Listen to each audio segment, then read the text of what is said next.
ఇప్పుడు చూసుకుంటే పవన్ కళ్యాణ్ గారికి ప్రాణగండం ఉందని చెప్పేసి చాలా మంది చెప్తున్నారు, హెచ్చరిస్తున్నారు కూడా.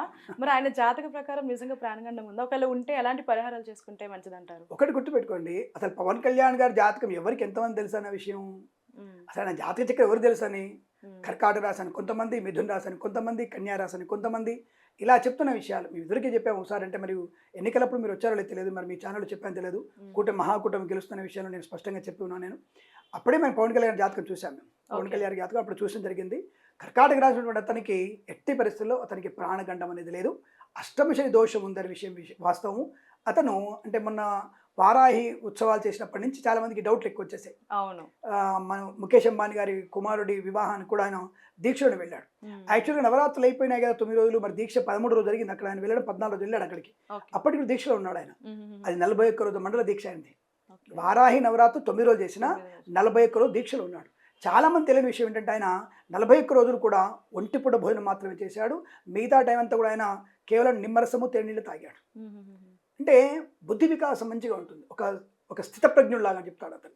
పవన్ కళ్యాణ్‌ని స్థితప్రజ్ఞుడు అని చెప్పవచ్చు. ఏదైనా గొప్పతనం చెప్పట్లేదండి. ఆ దీక్ష వరకు మాకు గొప్పవాడు. హ్మ్. రాజకీయంలో ఎలా ఉంటారో తర్వాత విషయం. ఇప్పుడు ఎలా ఉన్నాడో తర్వాత ఎలా ఉంటారో అది మాకు అనవసరం. కానీ జాతక ప్రకారంగా పవన్ కళ్యాణ్ అనే వ్యక్తి స్థితప్రజ్ఞుడు. ఆ సమయంలో 41 రోజులు దీక్షలో ఉన్నాడంటే అద్భుతమైనటువంటి దీక్షలో ఉన్నాడు ఆయన.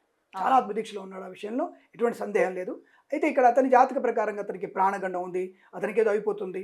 అతని ఆయుష్ 90 సంవత్సరాల 8 నెలల ఆయుష్ ఉంది అతనికి. హుహు. ఇప్పుడు చెప్తున్నా నేను అందరి మీ టీవీ ముందర మీ ఛానల్ ద్వారా 90 సంవత్సరాలు 8 మాసాల ఆయుష్ ఉంది ఆయనకి. ఓకే. కాబట్టి దాంట్లో ఎటువంటి మీకు చాలామంది అంటారు, ఇప్పుడు అంటే కామెంట్స్ వస్తాయి నాకు, ఆయుష్ చూడొద్దు కదా, నువ్వు ఆయుష్ ఎలా చూసావు, ఎలా చెప్పావు నువ్వు అంటే, ద్వితీయ, షష్టమ, అష్టమ, ద్వాదశ భావాల్ని బట్టి మనం తప్పకుండా చెప్పవచ్చును.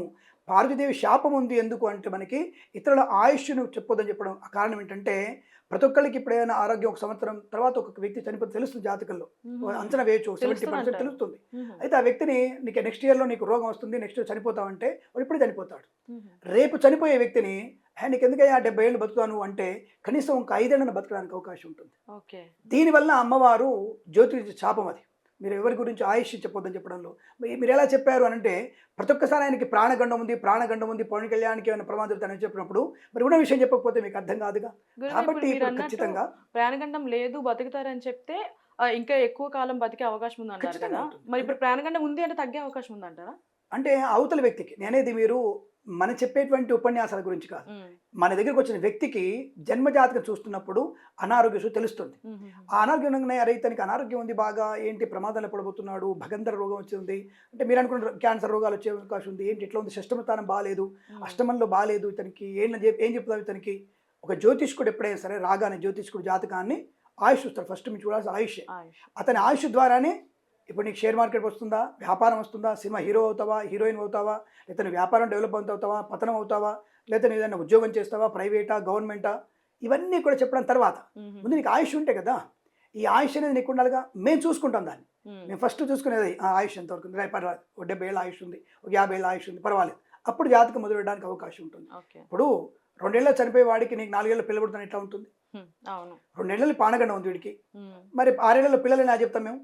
సాధ్యం కాదు. కాబట్టి ఇప్పుడు తెలిసినప్పుడు ఏం చెప్తాం, అలాంటి బ్రహ్మాండంగా ఉందండి, మీకు ఎందుకండి, బ్రహ్మాండంగా ఉంది, సంపూర్ణ ఆరోగ్యం ఉంది, 70 ఏళ్ళు ఉంది, 1000 పనులు చేసుకోండి మీరు అంటే ఆ క్షణంలో అతన్ని ఓదార్చే ప్రక్రియ చేయాలి. ఒక వైద్యుడు చేసే ప్రక్రియ కూడా అదే. లోపలికి వెళ్ళిన తర్వాత అతనికి అన్నీ ఉంటాయి, కరోనా వచ్చేసింది, బి పాజిటివ్, ఏ పాజిటివ్ సంథింగ్ వచ్చిందమ్మా, అతను బతకడం కష్టం అని చెప్పి అందరు చెప్పిన లోపలికి వెళ్ళి మీకేంటండి బ్రహ్మాండం బతుకుతారు మీరు. బాలసుబ్రహ్మణ్యం లాంటి వాళ్ళకి, సీఎం జయలలిత లాంటి వాళ్ళకి చెప్పిన మాటలు ఇవే, మీకేం కాదు బాగుంటారని చెప్పేసి. కానీ but doctors know the reason, doctor know the reality. ఇటువంటి మేము చెప్తే మేము ప్రతి ఒక్కళ్ళకి మేము కంట అయిపోతాం. కాబట్టి ఇప్పుడు నేను గట్టిగా మాట్లాడకపోతే ఇబ్బంది అవుతుంది. కాబట్టి ఒక వ్యక్తికి అనారోగ్యం ఉంది అంటే ఆరోగ్యవంతులు అయితే బాగుపడతాడు అతను స్వయం జాతకంలో. కానీ ఇప్పుడు నేను చెప్పేది పవన్ కళ్యాణ్ గారికి ఎవడెవడో చెప్తున్నాడు, వాడు ఆయుష్ లేదని చెప్తున్నాడు, గండం చెప్తున్నాడు అన్న వాళ్ళకి సమాధానం ఇది. కాబట్టి అతనికి గండం అనేది లేదు, కానీ అతనికి శని ప్రభావం ఎక్కువగా ఉంది, అది వాస్తవం. కానీ గురుబలం బాగా ఉందిగా, గురుడు బ్రహ్మాండంగా ఉన్నాడుగా, శని స్వక్షేత్రం ఉన్నాడు కదా, కాబట్టి ఇబ్బంది పడాల్సిన అవసరం లేదు. అతనికి సంపూర్ణ ఆయుష్మంతులే అవకాశం ఉంది. మీకు ఎటువంటి ఆందోళన పడాల్సిన అవసరం అంతకన్నా లేదు. చిరంజీవిగా ఉంటాడు, బ్రహ్మాండంగా ఉంటాడు. ఆంధ్రప్రదేశ్ రాష్ట్రానికి చక్కటి రాజకీయ నాయకుడు వచ్చే విషయం సుస్పష్టం, నిర్వివాదాంశం. ఏదో మంచి జరగబోతుంది, ఇది వాస్తవం. వచ్చే రూమర్లు ఎటువంటి నిజం లేదంట. లేదు, అవే రూమర్సే. మీరే రూమర్స్ అన్నారు, రూమర్స్ నిజం ఎందుకు ఉంటుంది? Rumours is no reality, rumours are rumours అంతే. ధన్యవాదాలు. శుభమస్తు.